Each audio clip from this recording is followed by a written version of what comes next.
Bienvenue si vous nous rejoignez tout à l'heure. Nous vous présenterons une enquête sur le trafic d'animaux de compagnie. Mais avant, je vous propose de vous mettre à table, une tradition nationale.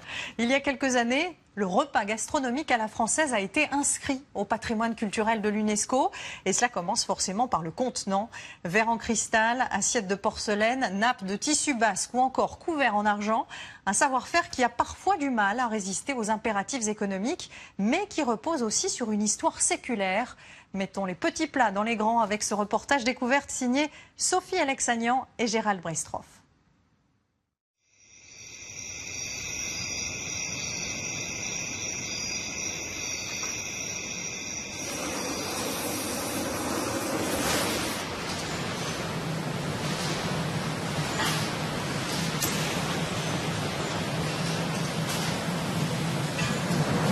Attention par rapport au poids qu'elle fait, parce que c'est quand même assez lourd. Je vais aller coller les côtés. 5 heures du matin, à Baccarat, dans l'est de la France. Par 40 degrés et dans un bruit assourdissant, les souffleurs de verre sont déjà au travail. Tu vas refroidir assez vite, mais qu'on réchauffe en permanence. Donc. Frédéric est l'un des plus anciens de la maison, un meilleur ouvrier de France. Ça fait 36 ans que je suis ici.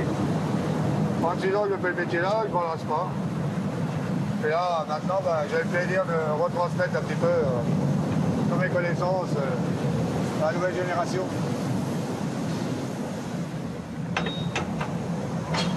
On a envie de réussir à réaliser des pièces comme lui. Bon, il faudra des années avant d'y arriver. Il faut 15 ans pour maîtriser cette matière noble qu'est le cristal et devenir maître verrier.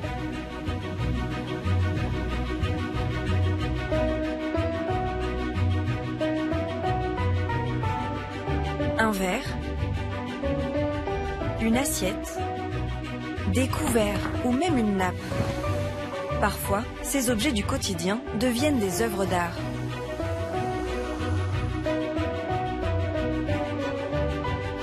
Mais cette tradition française des arts de la table aurait disparu sans le combat quotidien d'une poignée d'hommes et de femmes. Oh, my God, c'est lourd ici. Parmi eux, Odile Casset. Il y a 2 ans, elle rachète l'une des plus anciennes orfèvreries parisiennes, en grande difficulté. J'ai tapé les copains, et puis ma mère un petit peu, qui aime beaucoup les belles choses, mon mari. La survie de son atelier repose sur une clientèle qu'elle doit courtiser, parfois à l'autre bout du monde. Ça doit marcher, mais ça marchera. Pour se faire embaucher dans la plus célèbre manufacture de cristal, John, l'apprenti verrier de 19 ans, doit remporter une médaille au concours de meilleur apprenti de France. Mise la médaille d'or. J'ai pas envie de finir avec une médaille d'argent ou de bronze.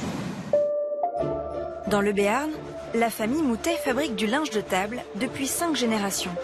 Aujourd'hui, Catherine s'apprête à laisser les rênes de son atelier à son fils Benjamin. Pour se distinguer de ses aînés, il se lance dans un projet ambitieux. Ce champ-là, il représente le début d'une aventure. Alors l'objectif, c'est de pouvoir tisser des produits avec du lin béarnais. Enfin, dans la Drôme, Philippe est porcelainier. Il vient de recevoir une commande inédite. Dessiner et produire plus de 5000 assiettes sur mesure pour un grand chef étoilé. Oula, mais vous avez bossé jour et nuit, c'est pas possible. Bah oui, on a beaucoup travaillé. Bon. Quelle force anime ces artisans? Quels secrets se cachent derrière les portes de leurs ateliers? Et si mettre la table nous permettait de renouer avec un patrimoine méconnu?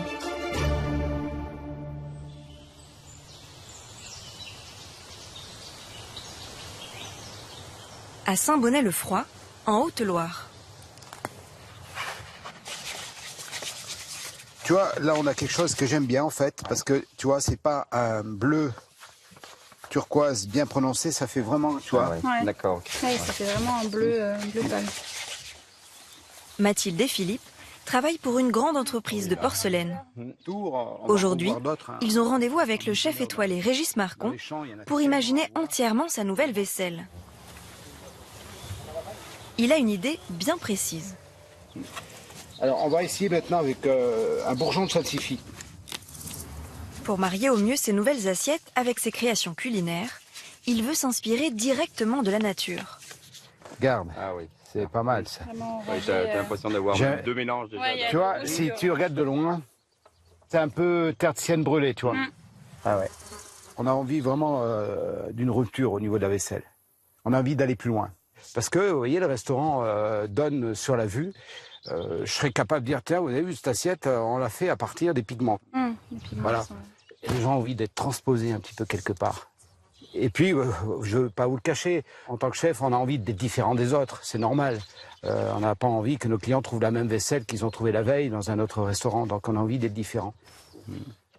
Philippe et Mathilde n'ont pas l'habitude de faire du sur-mesure. Ils vont pourtant devoir être à la hauteur des exigences du chef. T'imagines une feuille de salade, une pousse, paf, voilà. C'est ça que je veux. C'est vraiment la première fois où vraiment on va chercher les éléments dans la nature, en plus avec un grand chef. Ça, on peut dire que c'est unique. Hein. Ce que je vous demande, ça va être beaucoup. Hein. Ah oui. Je ne sais pas si vous allez pouvoir faire. Mon idée, c'est pas de la quantité, hein, parce qu'il faut que ce soit quand même qualitatif. Ouais. Mais je verrais bien une dizaine de couleurs. D'accord, oui. Donc c'est pas rien. Ok. Plus qu'à travailler maintenant. Bah oui. Hein. Au revoir, Régis. Bon courage. À bientôt. À bientôt. Allez. Salut. Le compte à rebours est lancé. Régis Marcon veut voir les premiers essais dans 3 semaines.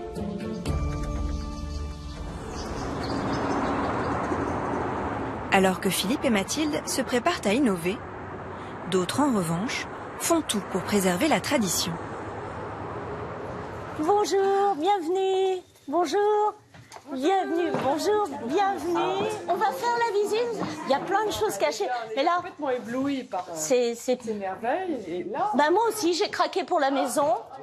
Alors, je vais vous montrer le... Il y a 2 ans, Odile a racheté cet établissement promis à la faillite.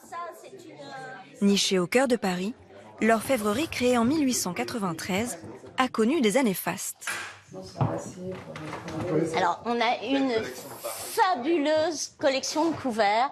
Là, c'est quelques exemples. On a plus de, je crois, 100 ou 150 modèles. Par exemple, des couverts art déco. Et surtout, alors, notre modèle phare, c'est le Joséphine de Beauharnais. Donc, c'est un modèle qui a été fait pour l'impératrice Joséphine et dont nous avons toutes les matrices en très bon état. Odile a hérité de trésors qui ont habillé les plus belles tables du monde. Je suis très très fière de cette maison. J'ai un peu l'impression d'être dans le grenier de ma grand-mère. Je retrouve des archives, je retrouve des dessins, je retrouve des modèles. C'est agréable d'être là-dedans, quoi. Ça me plaît beaucoup. Designer de formation, Odile a travaillé toute sa vie et pourrait profiter d'une retraite confortable. Mais elle a investi tout ce qu'elle possède dans son orfèvrerie et se bat désormais pour faire travailler ses 5 artisans. Bon, c'était sympa cette petite visite, mais on va se mettre au boulot là. José, tu peux venir? Patrick? J'ai pensé à une idée, Patrick. Ce qui serait joli, c'est que il y ait le plateau, l'autre plateau, puis que les chevaux ils soient il n'y ait pas trop de fixation. Moi, j'aime pas. Tu sais que j'aime pas les fixations. Là, ça va être difficile. Il y a la colonne centrale. Bah, ils vont être fixés sur leurs pieds. Ça va pas tenir. Ça va pas tenir. Il faut avoir des petites vis. En dessous, alors, un truc qui se voit pas, comme s'ils étaient, voilà, comme ça, mais qui tiennent. Les filles peuvent commencer. Patrick et José doivent composer avec la folie créatrice d'Odile. Je vous laisse travailler. Au départ, c'était pas du tout sa formation. Il y avait beaucoup de choses qu'elle ne connaissait pas. Et petit à petit, on s'est un peu tous lancés en même temps pour faire perdurer l'entreprise. Et vraiment, on a repris vraiment l'entreprise ensemble. C'est ce que je pense, parce que toute seule, j'y serais pas arrivée. Donc, vraiment, c'était avec eux. Parce que j'avais pas suffisamment de savoir-faire. Odile dessine des pièces uniques. Les clients qui peuvent se les offrir sont rares. Donc ça va être le premier plateau là, hein. Après on aura 3 autres. Hein. Super, mais c'est bien, hein. C'est parfait.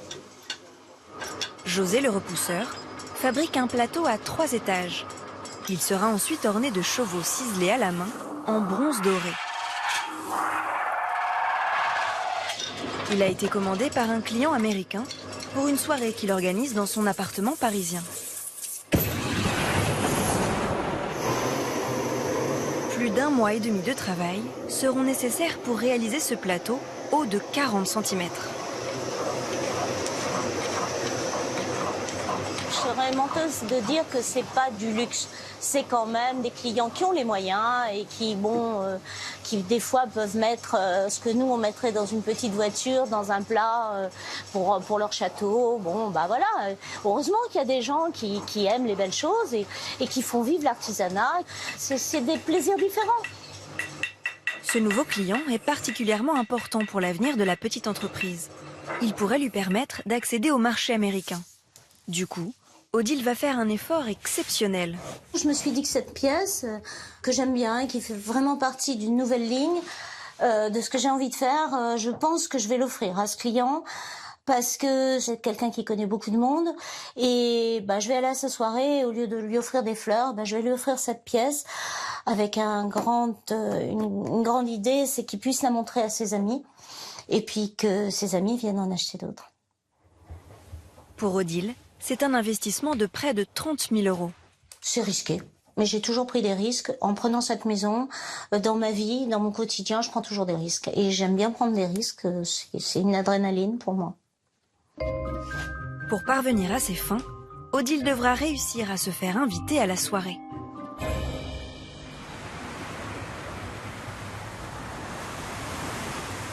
À 50 km au sud de Nancy, les soirées mondaines sont beaucoup plus rares. Pourtant, ce petit village, a priori banal, est célèbre dans le monde entier. En y autorisant la création d'une verrerie en 1764, Louis XV en a changé la destinée. Au cœur du village de Baccarat, c'est cette manufacture de plus de 6 hectares qui a fait sa renommée. Ici, les meilleurs maîtres verriers de France travaillent le cristal. À 19 ans, John, lui, est en 2e année de CAP. Il va devoir se faire une place. Allez, là aujourd'hui, on va regarder après ta pièce. Ouais. On va commencer ça. Pour cela, il doit impérativement remporter une médaille au concours de meilleur apprenti de France. Ça a l'air d'être complexe un peu d'avoir les 6 mm d'épaisseur là, non? Dans les angles, ce sera un peu plus dur, quoi. Dans les angles? Oui. Ça marche. On n'a plus qu'à essayer. Hein? John a 2 mois pour réaliser un vase carré, parfaitement soufflé et taillé en biseau. Ah, vas-y doucement avec la maillotche. Je le tire là? Oui, tire-le encore un peu.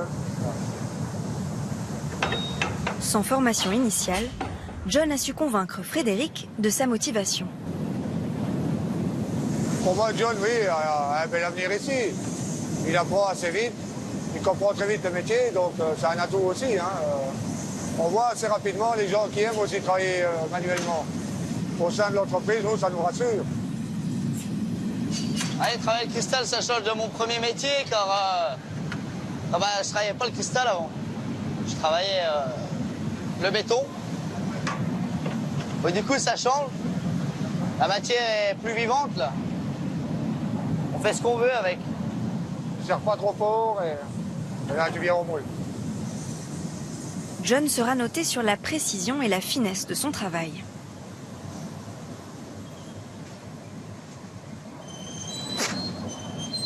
On prend le plus haut, oui. Tiens, là, regonfle, petit rebord un peu dessus, ouais. Donc là, on va casser la pièce. Voilà. Oui, la pièce est sacrifiée, mais pour avoir quand même des belles pièces par la suite. On est obligé. On ne peut pas mesurer sans casser. Là, le fond est un petit peu épais, là. La complication, elle va être là, quand même. À mon avis, je vais devoir en souffler bonne dizaine avant d'arriver à une pièce correcte, je pense. Moi, j'aurais dit un peu plus, moi. Pour vraiment tomber sur les codes et la tolérance qu'on a le droit, quoi. Et il verra qu'il en faudra plus que 10 pour l'avoir une correcte. Voilà.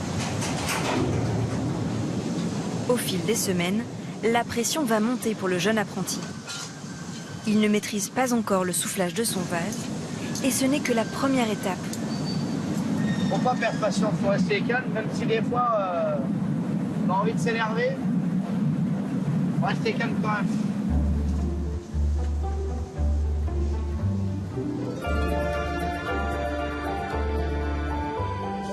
À Orthez, dans le Béarn, le bruit des métiers à tisser remplace celui du four. Gérard, on va passer sur Vaux-le-Vicomte. D'accord. La commande du jour, c'est 200 torchons pour un célèbre château français. C'est bon pour démarrer. À 34 ans, Benjamin est à la tête de l'un des derniers ateliers de tissage de linge basque. Il le dirige avec sa mère Catherine. Donc là, il n'y a pas moyen que ce soit un chouïa plus lisible, là, Château 2. Si, oui. Et là, je trouve que le logo, on le voit bien quand même. Non, le logo est magnifique, Le logo très bien. est très bien. Il faut que ça soit un peu plus lisible, là. Voilà. À part ça, c'est parfait. Des motifs colorés, des dessins décalés, des nappes ou des torchons transformés en tableaux personnalisés. En 2 décennies, Catherine a révolutionné la société familiale. On a été les premiers à le faire. Aujourd'hui, évidemment qu'on voit des torchons très différents, très colorés, mais c'était dans les années 90, on ne se posait pas encore ces questions. L'idée a été lumineuse. Chez les Moutet, il n'y a que 20 salariés et 2 machines pour une production annuelle de 100 000 torchons.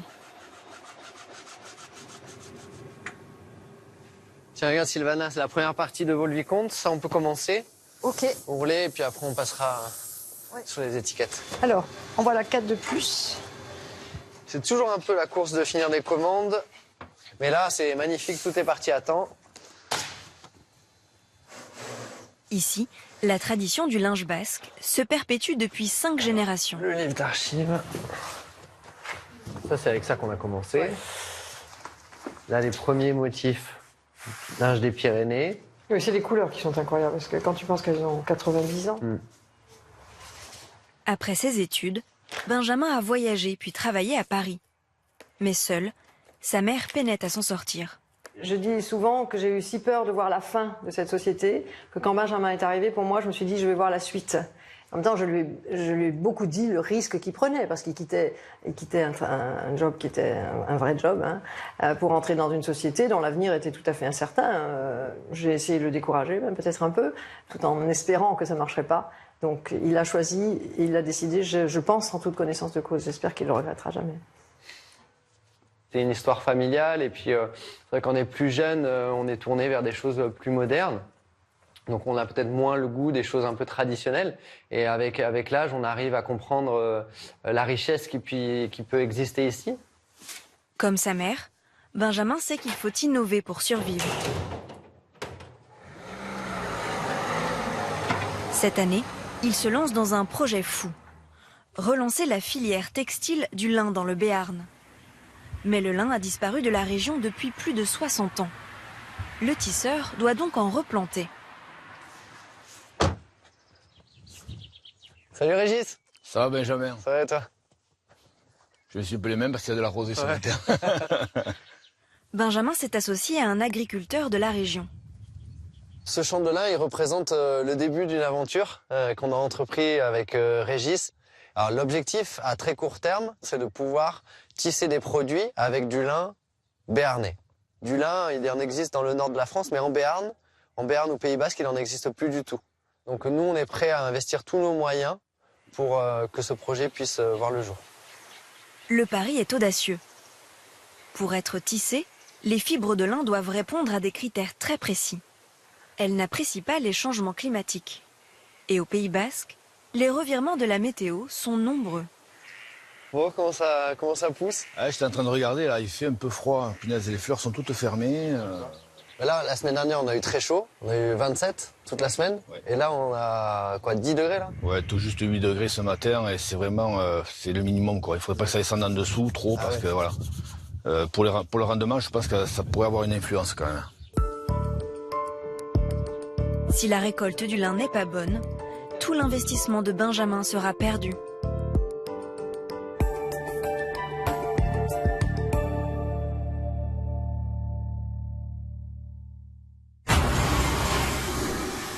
essaye avec la brosse à dents, ça fera peut-être des petites taches un peu irrégulières sur l'assiette. Le problème, tu vois, c'est que ça fait des grosses des fois. Ah oui, par contre, ça fait des grosses taches. Dans un instant, vous allez découvrir comment Mathilde et Philippe reproduisent les couleurs de la nature sur des assiettes en porcelaine. Je pense qu'à la paille, on aura un meilleur résultat quand même. À la paille, ouais. Ça sera plus irrégulier peut-être. Ouais. Là, tu fais comment? Ah oui, tu soupes dedans et tu mets... D'accord.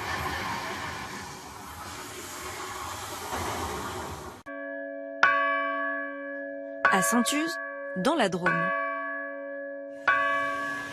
Mathilde et Philippe vont réaliser les premiers prototypes d'assiettes pour le chef Régis Marcon.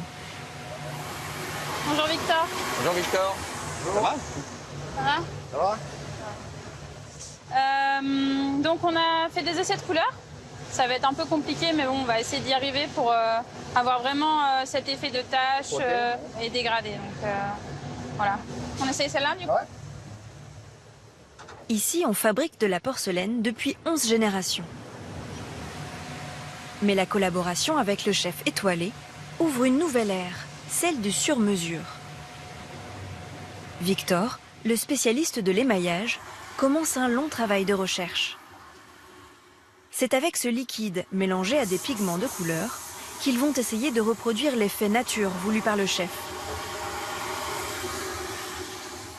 On essaye avec la brosse à dents, ça fera peut-être des petites taches un peu irrégulières sur l'assiette. Le problème, tu vois, c'est que ça fait des grosses des fois. Ah oui, par contre, ça fait des grosses taches, ouais. Ça fait un peu grossier le... Et essayer d'essuyer un petit peu, ouais, pour avoir ce rendu un peu pastel comme ça, voilà. Donc là, j'essaye d'obtenir un peu le même effet que sur les prototypes, d'avoir une partie frottée qui va rendre un peu un effet de craie, de pastel. Et ensuite des taches pour que ça rappelle vraiment les feuilles écrasées et quelque chose d'un peu aléatoire en fait.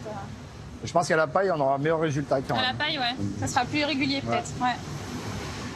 Là, tu fais comment? Ah oui, tu soupes dedans et tu mets... D'accord. Ouais, c'est mieux là. Bah, on cherche la combine quoi. Donc là, c'était un peu grossier. Et que là, déjà, on se rapproche. Pour moi, c'est plus une assiette, quoi. C'est pas un chef-d'œuvre, mais c'est comme un artiste qui fait un nouveau tableau et qui se dit je l'ai réussi là. C'est pas une fierté. Mais avant de savoir si ces essais sont concluants, il faudra passer une épreuve décisive. Dans ce four de 70 mètres de long, les assiettes vont cuire 8 heures à plus de 1300 degrés. Bon, bah cette fois-ci, c'est parti. Hein. Allez, on y va. Verdict demain. La cuisson va donner leur véritable couleur aux assiettes. Dès le lendemain matin. On va voir ce que ça donne. Allez, ouais. En espérant que la cuisson s'est bien passée. Ouais. Bah, les blas. Alors, pas mal. Ouais. Ça palpite, là. C'est normal, hein. C'est l'exaltation. On vit ça depuis longtemps et c'est à la fois les frissons et la chaleur du four qui revient, c'est extraordinaire. Hein. La porcelaine, il y a plein de choses qui peuvent changer.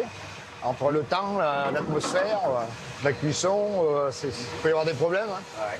On ne maîtrise pas, quoi. Voilà, elles arrivent. C'est chaud, hein, attention. Ouais. Ah bah voilà. Oui, celle-ci, je l'imagine déjà dans le restaurant. Vraiment, elle sera en valeur avec ce qu'il va mettre dedans. Ce sera formidable. Hein.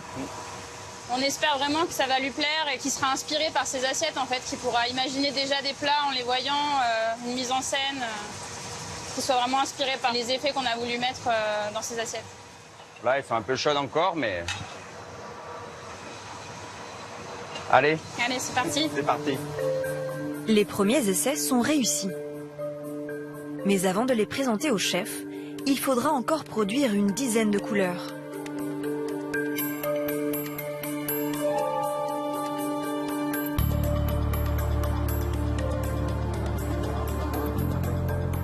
Chez Odile, à Paris, Dan, le client américain, a fait le déplacement. Il vient prendre des nouvelles de son plateau à pâtisserie. Je voulais savoir comment ça passe maintenant, l'avancement pour la pièce que vous êtes en train de faire pour moi. Ça va. Ça va être prêt pour la soirée? Ça va être prêt pour la soirée. On a à peu près 15 jours, 3 semaines. Et aujourd'hui, justement, on fait le premier bain d'argent. Je sais que quand on attend, c'est toujours long, mais une pièce, c'est quand même un petit peu de temps parce que nous avons énormément d'étapes. Oui, ça m'intéresse. Odile l'emmène assister à l'une des dernières étapes de fabrication, le bain d'argent. Bonjour Odile, ça va bien? Bah écoute, je t'amène un client, Dan, qui voulait voir sa pièce argentée. Avec plaisir. Donc voilà. Eh ben là, je fais un petit nettoyage. Un petit nettoyage pour préparer la pièce. Avant de la passer dans l'eau, tranquillement, pour tout rincer. Ah bah tu vois qu'il y a ton plateau aussi. Et voilà. Il y a ton ça, plateau. c'est juste pour enlever toutes les petites impuretés, en fait. Et ensuite, pour le passer, lui, dans le bain d'argent, où là, on va le laisser plonger à peu près un quart d'heure, 20 minutes, pour que l'argent se dépose vraiment dessus. Il y a 10 ans, j'ai fait une paire de lustres. J'ai fait d'or et de l'or. Et j'imagine que c'est un peu le même, exactement la même chose. Procédure. Avec le bain d'or qui, lui, est un petit peu plus. Donc, c'est très, très intéressant pour moi de voir cela. Voilà. Le plateau à pâtisserie sera composé d'une 30aine de pièces. Je fais parfois des soirées, je reçois des gens à la maison et c'est bien d'avoir un bel objet comme ça pour servir des macarons, même juste un cocktail à la maison. Ça peut être très intéressant. À bientôt, Pascal. À bientôt, les explications. Il est temps pour Odile de tenter le tout pour le tout. Bon, ça vous a plu?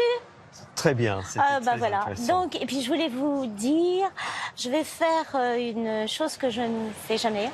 Je vais vous offrir cette pièce. Et en échange, je voudrais une faveur, c'est de pouvoir la livrer moi-même à la soirée parce que, bon, voilà, j'ai besoin de développer la société, on fait de belles choses, donc avoir des clients potentiels, voilà. Ça serait un plaisir si vous pouvez venir. C'est super gentil. Ça, c'est une très bonne idée. Ok, merci, au revoir. Reste à Odile à convaincre les amis de Dan que ses créations sont uniques au monde.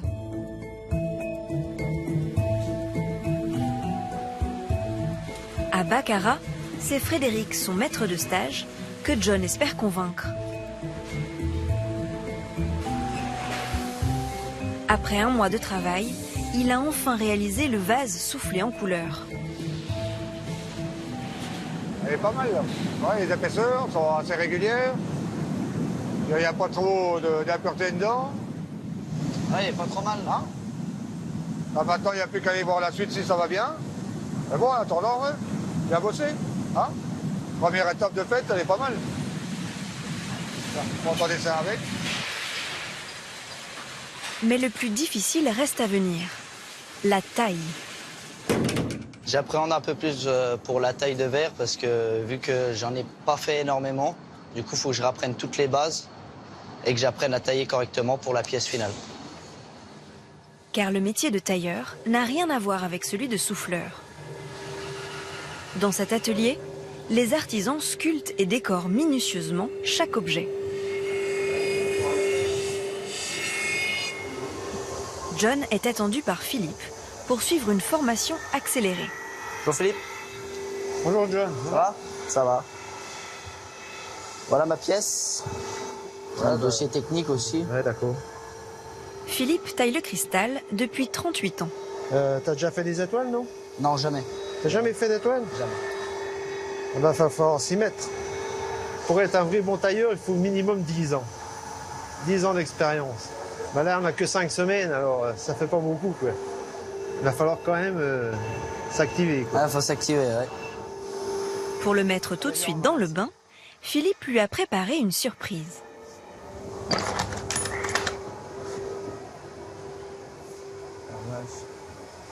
Mais là, c'est pour un concours de meilleur ouvrier de France. Attention, c'est la gamme au-dessus. Hein. Philippe est lui aussi meilleur ouvrier de France. C'est ce vase qui lui a permis de remporter le concours. Attends, je vais te sortir de la caisse. Et tu vois, normalement, je la sors jamais. Elle reste dans la boîte. Je l'ai amenée pour toi. Là, il y a du travail, hein, je te le dis. Hein. Bon. Oui, j'imagine. C'est tous les soirs, tous les vendredis, tous les samedis, tous les dimanches. Tu penses qu'à ça pendant au moins 6 mois. Tu vis que pour ça. Ah, c'est impressionnant tout le travail qu'il y a dessus. Bah maintenant, je peux te le dire, c'est 300 heures de travail. Oh, ça c'est complexe quand même. Hein. Le tailleur part à la retraite dans 3 mois. John, c'est mon dernier apprenti, oui. J'en ai déjà formé 2 avant. Les 2 ont eu la médaille d'or. Donc, comme on dit, jamais 203. Je pense que John, ça devrait être bon. Mais avant de rêver à une médaille d'or, John a du travail. Il doit tailler une étoile à 16 branches dans le fond de son vase. Toutes les branches arrivent au centre et c'est bon. Ok. Tu peux commencer.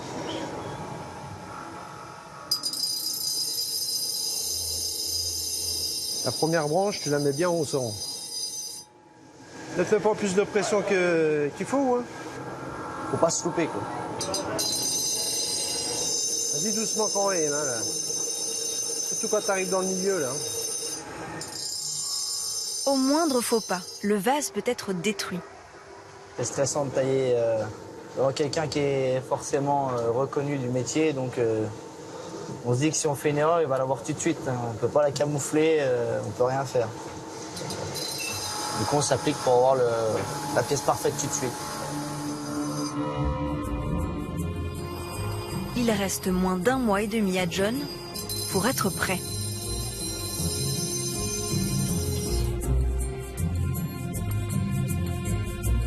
À Orthez, pour mener à bien son projet, Benjamin aussi travaille d'arrache-pied, même les week-ends. Ce matin, il a rendez-vous avec sa mère. Donc, il faut qu'on trouve une solution pour déclencher ce projet-là. Oui, on va pouvoir construire une vraie collection pour les... Pour créer sa collection 100% Made in Béarn, il a besoin de métiers à tisser le lin. Après des semaines de recherche, il vient de dénicher une machine d'occasion. Mais encore faut-il trouver de quoi la financer. Alors, la machine est annoncée à 12 000. Si on l'utilise, il est cher. Il est cher, oui. Il est cher. Surtout qu'il faut qu'on s'occupe de la logistique ensuite, oui, pour le ramener ici. À mon avis, ça ferait une enveloppe globale de 15 000, ce qui est très important. Ouais. Depuis la crise de 2008, leur entreprise est en redressement judiciaire. Ils n'ont donc pas accès au crédit bancaire et se battent depuis 10 ans pour financer seuls leurs investissements. On peut pas dire qu'on soit pauvre, mais d'être comme ça à cheval sur notre trésor, ça nous oblige à beaucoup d'imagination. Et je vous assure qu'on en fait chacun ici, chacun à son poste, a conscience de cette difficulté-là et fait tout ce qu'il peut pour ne pas gaspiller, pour utiliser au maximum. Mais finalement, c'est pas mal. Bon, on avancerait plus vite si on avait accès au crédit, ça c'est certain. Mais après, des métiers comme ça, il n'y en a pas beaucoup. Hein. Faut le voir sur le marché français. Du coup, c'est une opportunité qu'il faut qu'on explore. On creuse, d'accord. Bon, d'accord, parfait. Benjamin va devoir négocier s'il veut acheter la machine.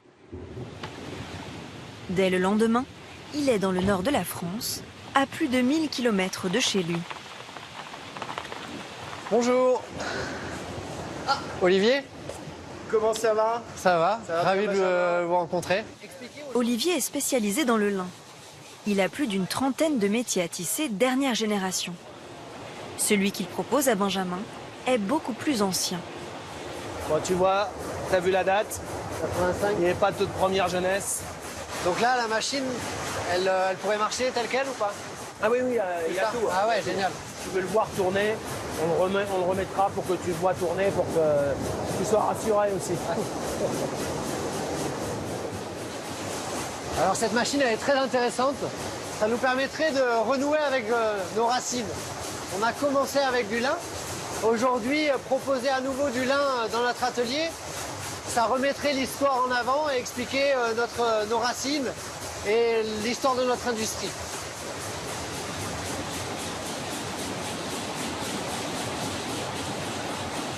Alors, qu'est-ce que tu penses de la bête là?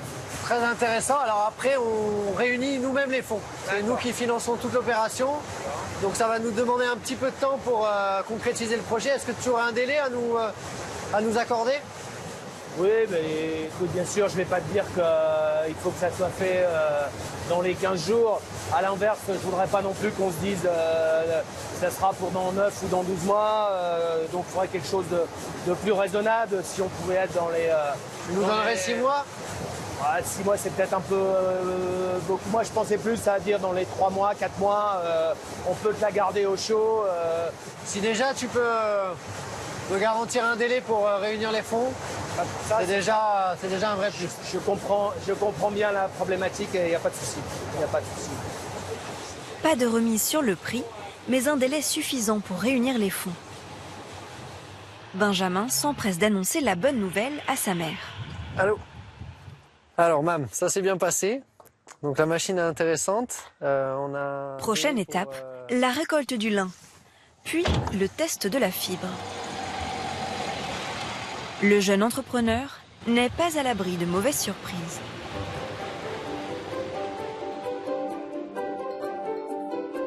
À Paris, c'est le grand soir pour Odile.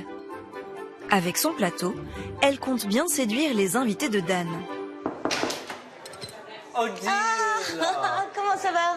Bienvenue! Voilà, merci. Je peux vous aider avec ça? Oh, c'est lourd, très lourd. Attention! Bonsoir.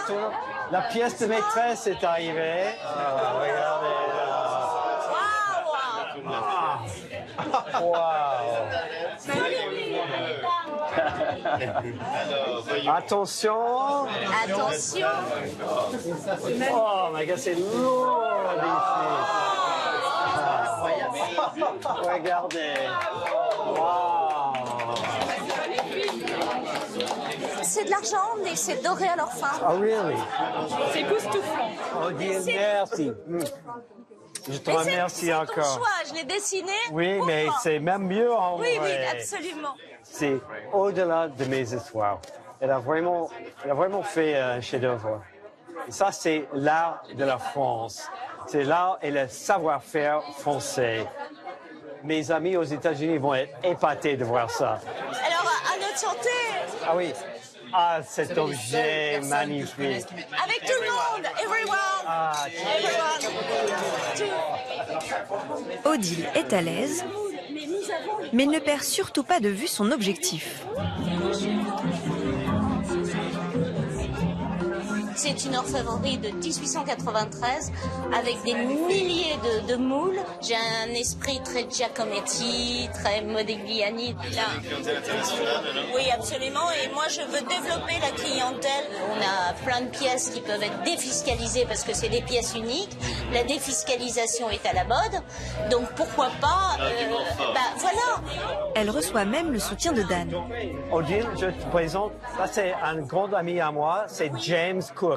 James Bernard Cook, il a travaillé pendant 20 ans en Russie. Enchanté, James. Je pense que Odile pourrait bien fabriquer quelque chose pour chez toi parce que tu as un magnifique hôtel particulier, tout ça. C'est argent doré. Odile va vanter le savoir-faire de son orfèvrerie une bonne partie de la nuit. Vous habitez Paris? J'habite Saint-Louis. Oui, c'est très bien, vous venez me voir.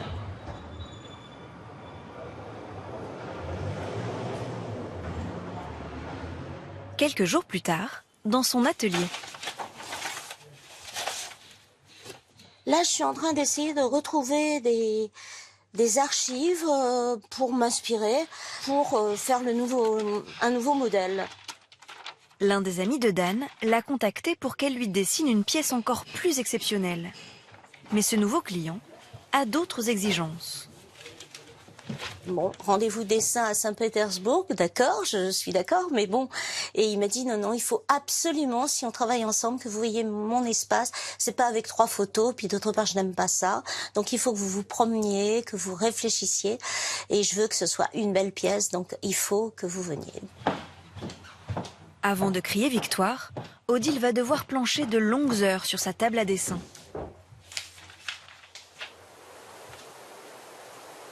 À Saint-Uz,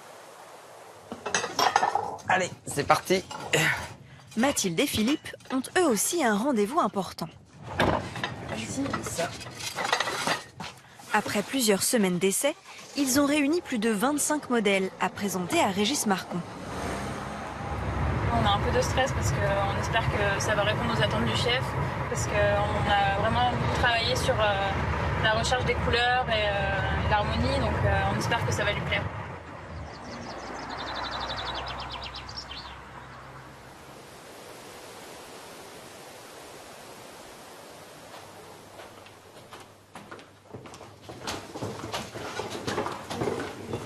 Bonjour Régis. Ah, Régis. Je vous attendais. Ah bah. Bon, bah voilà. Hein. Il y a de quoi faire. Oula, mais vous avez bossé jour et nuit, c'est pas Ah facile. bah oui, on a beaucoup travaillé. Bon. Quel travail. Ouais. Voilà, c'est exactement ce que je voulais, ce côté un peu clair. Parce que là, tu vois, par exemple, c'est une recette qui va être vraiment concentrée au milieu, quoi. Celle-ci est un peu trop uniforme, peut-être trop jaune, puis ça va être caché. D'accord, donc oui. On la met de côté. Celle-ci a un côté un peu tertienne brûlée, c'est sympa. Celle-ci a ce côté un peu assiette cassée, là, qui est pas mal. Ouais. Ça peut...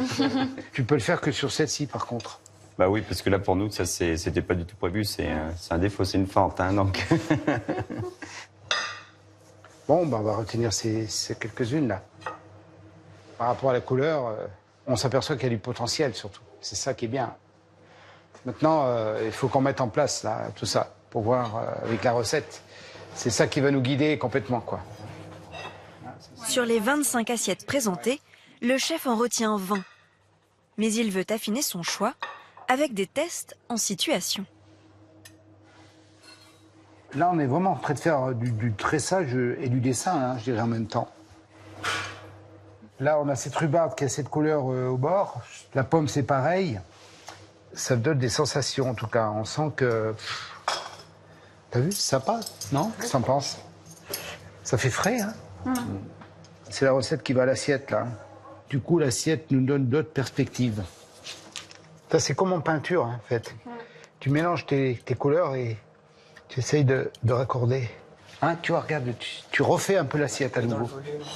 Et là, on voit bien que c'est la base du tableau sur lequel il compose. Donc, j'ai vraiment plein d'émotions. Hein. C'est un travail associatif, finalement. Eux, ils amènent la texture visuelle, on amène la texture gourmande. Merci beaucoup, parce que là, on voit que c'est possible maintenant. Aujourd'hui, c'était important parce que je ne savais pas. Fallait qu'on ait ton ressenti aujourd'hui pour savoir ce que tu choisissais. Et maintenant, on va mettre la production en route hein, pour caler tout ça. Vous faites la même chose? Ah oui, on va essayer. Bon. Allez, à bientôt. Hein. Au revoir. Au revoir. Bon courage. Merci. Merci. Mathilde et Philippe ont un mois pour produire les 5000 assiettes. La date de l'inauguration est déjà fixée. Dans un instant, dans le Béarn, Benjamin va enfin savoir si son pari est réussi. C'est très doux, c'est très léger. Et on est sur des fibres qui sont pas loin d'être unitaires et qui font une bonne quinzaine de centimètres. Très bien. Ah oui, donc là, la fibre, elle est au milieu, elle est tendue au milieu pour avoir que la résistance du fibre, de la fibre.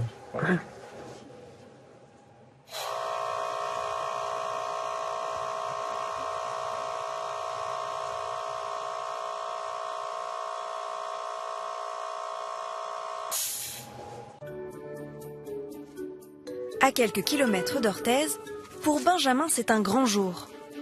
Ses champs ont perdu leur couleur et c'est plutôt une bonne nouvelle. Il va enfin pouvoir récolter son lin. Alors c'est une récolte importante celle-là parce qu'on a besoin de cette matière première pour avancer.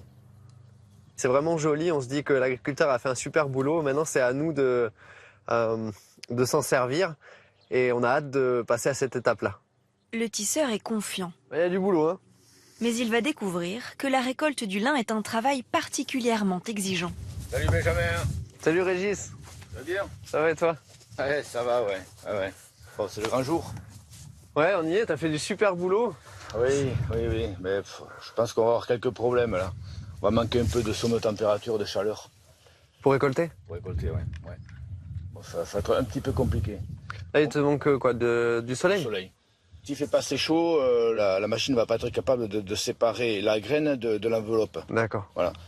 C'est petit peu juste. On va quand même essayer. D'accord. On va tenter le coup. Ok, je te fais confiance. Hein. Ah ben, merci. Malgré les contraintes de la météo, Régis lance la machine.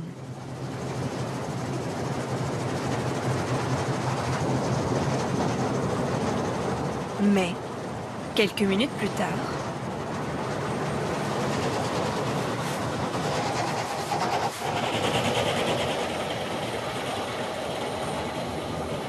Mais là, on enlève la bourre. C'est tellement filandreux que ça bloque les mécanismes. Comme c'est pas assez sec, il faut débourrer. Il faut débourrer, c'est de la filasse, c'est de cheveux. Là. Pour la machine comme ça, c'est difficile, quoi. Il y a beaucoup de problématiques qu'on découvre aussi au fur et à mesure de l'expérience. Ça, c'est des choses que ici on maîtrisait un peu moins parce qu'on avait l'habitude du maïs, du blé, etc. Donc on apprend nous aussi étape par étape. Nouvelle tentative.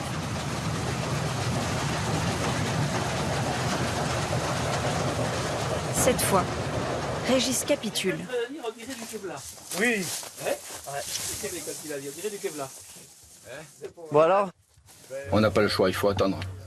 La paille est trop humide, c'est impossible. Ça s'enroule dans les rouleaux. Mécaniquement, c'est pas possible à faire. Donc voilà, on va abandonner plutôt que de sacrifier la récolte. Si dans les prochains jours, le soleil n'est pas au rendez-vous, c'est toute la récolte qui sera perdue.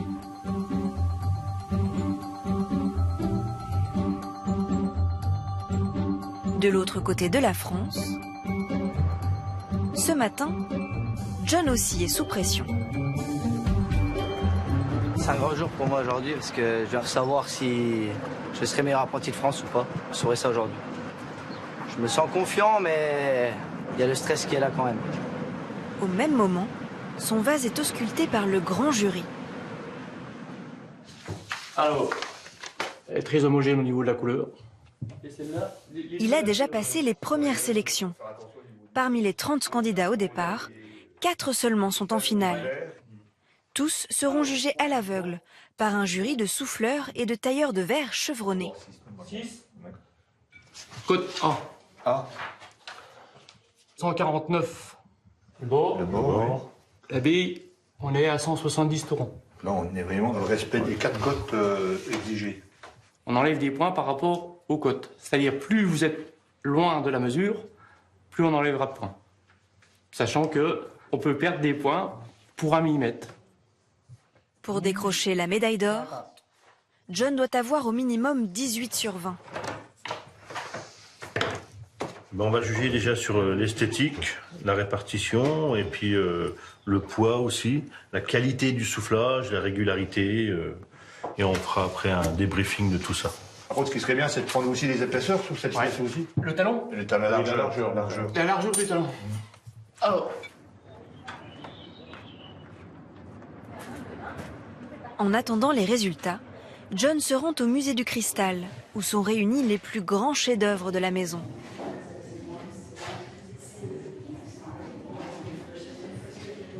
Ah, cette pièce, elle coupe le souffle. Hein. Je me demande comment c'est fait. Je sais pas si un jour je serai capable de faire ces pièces-là, mais j'aimerais bien. Hein.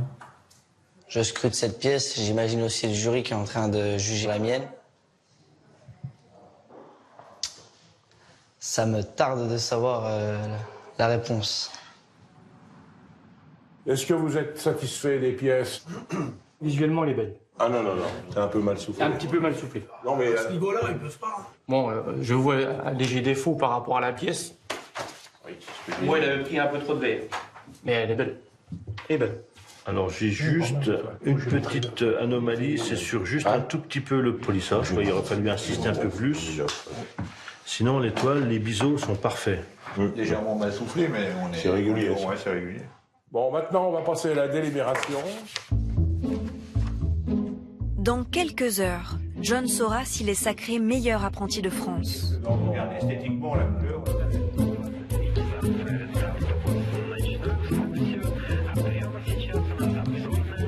Changement de décor pour Odile.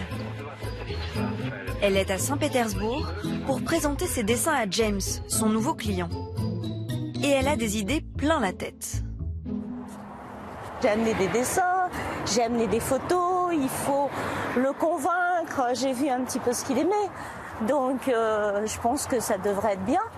Et puis après ça, partir de ça, ouvrir le marché russe et revenir à Saint-Pétersbourg, pourquoi pas. À peine arrivé chez James, Odile fait le tour de son appartement pour s'imprégner de son univers. Oh, superbe. Vraiment très beau, très très beau.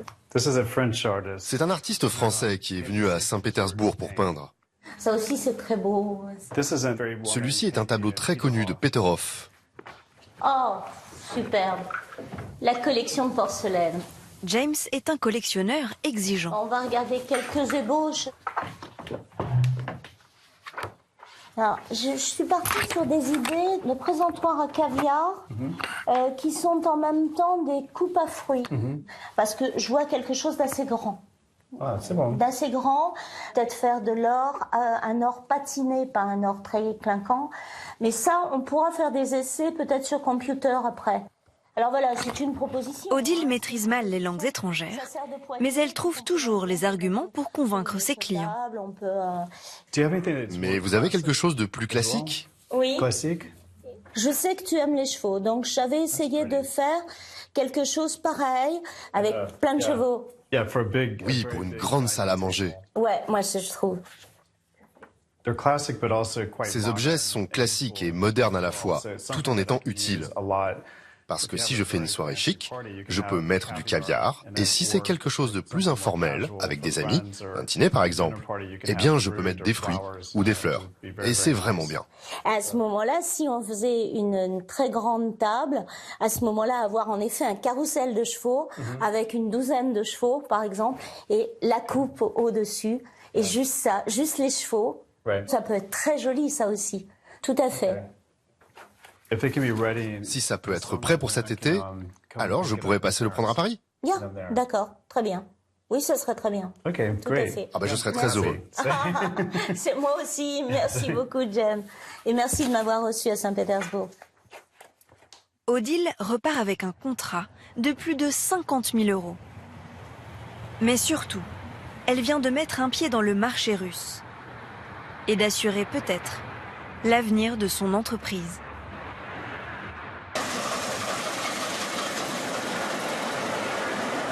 Dans le sud-ouest, Benjamin aussi a une bonne nouvelle. 10 jours après le premier échec, le soleil et la chaleur ont fait leur grand retour. Son lin est sauvé. Mais il ignore encore s'il est d'assez bonne qualité pour être tissé. Il a rendez-vous dans un laboratoire spécialisé. Là, l'état d'esprit, c'est beaucoup d'excitation parce qu'on va découvrir le résultat de notre travail. C'est un travail qui a été long. Ça n'a jamais été fait, ce travail de plantation et de récolte. Donc c'est une grande première. C'est la dernière étape après 3 ans de travail acharné.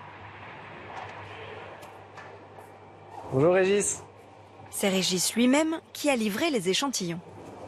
Bonjour. Bonjour. Benjamin.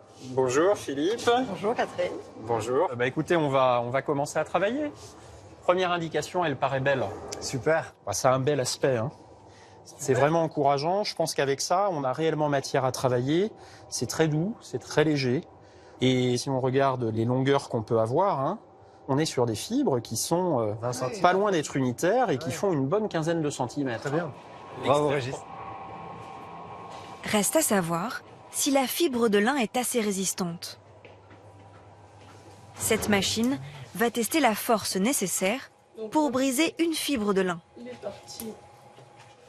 Ah oui, donc là, la fibre, elle est au milieu, elle est tendue au milieu. Pour avoir que la résistance du fibre, de la fibre.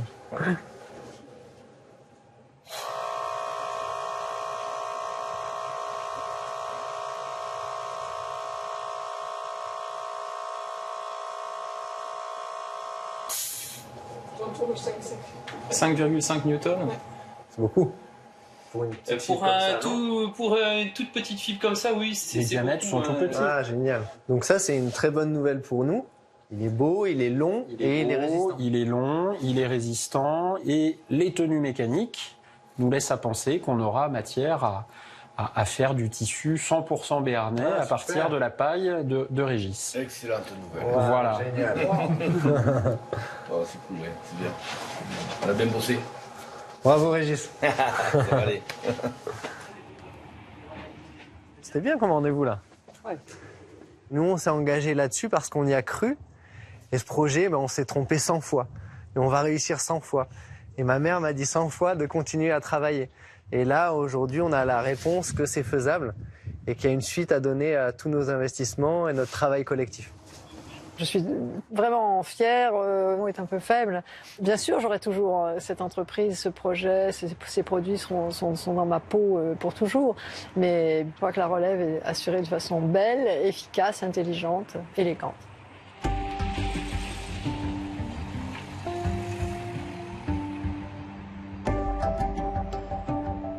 À Baccarat, Frédéric vient de recevoir l'appel du grand jury du concours. Selon la tradition, il va lui-même annoncer le résultat à son apprenti. Pour les mesures. Ah, messieurs. Les mesures sont là. Ah, salut Fred. Salut. Jeune. Bon, j'ai eu un petit coup de fil, là, par rapport à ta pièce. Bon, apparemment, pas trop mal quand même. On s'en sort pas trop mal. Ouais. Donc, ouais. Là, elle m'a annoncé que tu passais quand même au niveau national, médaillé d'or. Ah, c'est une bonne nouvelle. Félicitations. T'en penses quoi? Ah, ça fait plaisir. Ça fait plaisir de savoir que le travail a payé. Ouais. Maintenant, la suite. À fêter ça maintenant. La fierté, oui. La fierté d'avoir réussi à passer un petit peu nos connaissances aussi, hein, donc, et puis les appliquer. Et puis, ma foi, voilà, on ne sait pas s'il ira plus loin, mais logiquement, je ne m'inquiète pas. Je ne m'inquiète pas. Ah, c'est bien parti. Oui, c'est bien parti. Ouais. Ta carrière est déjà toute tracée là, maintenant. Ouais. Allez, mon petit Dédé, à toi. Encore toutes mes félicitations. Merci Philippe. Félicitations. Une bonne continuation pour ton thérapie. Merci. Ça fait plaisir. John ne le réalise pas encore, mais grâce à cette récompense, son avenir est assuré. Plus qu'à arroser ça. Dans quelques semaines, il fera officiellement partie de la grande famille des maîtres verriers de Baccarat.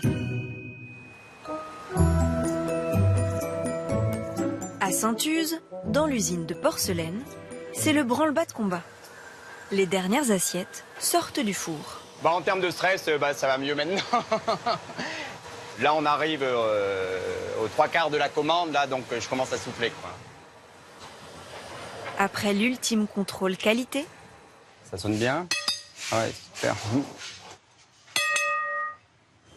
elles partent pour le restaurant du chef. Allez. Allez, on va fermer la porte là. Ouais, je vais faire. Philippe, bon courage. Allez, à tout à l'heure. Au revoir. L'inauguration est prévue dès le lendemain.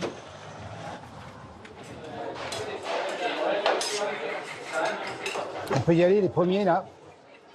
Ouais, tu en fais 5 plateaux de 2. On y va, là, 2. Active-les un petit peu, Sylvain, là. Dans la cuisine de Régis Marcon, c'est l'effervescence. Tous les services sont importants. Il est spécifique parce que, bon, là, on change la vaisselle.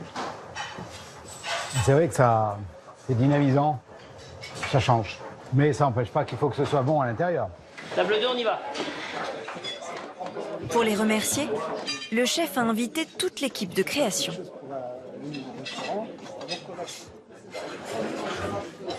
C'est superbe, ça c'est superbe. Waouh. Ah, il a osé, super. Il a osé le foie gras là-dessus. Foie gras poêlé et fumé au bois de merisier. Vous allez retrouver donc l'omble chevalier autour du fenouil et de la cistre avec le fenouil confit. J'en rêvais et je le vois là, comme on dit. Quand je revois les discussions du début avec Régis et que je vois le résultat, là, c'est fabuleux, là. J'ai des frissons, même. T'as pas envie de toucher. Alors, cette petite association couleurs et recettes. Magnifique. Bravo vous. Et la prise sur la prochaine. À la vôtre. À la prochaine.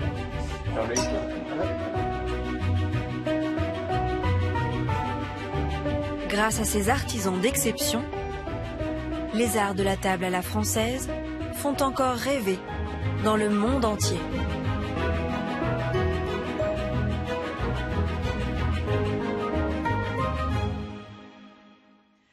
restez avec nous dans quelques instants. Une enquête édifiante sur le trafic d'animaux de compagnie. Derrière une petite annonce pour un chien ou un chat se cachent parfois des réseaux très bien organisés. A tout de suite.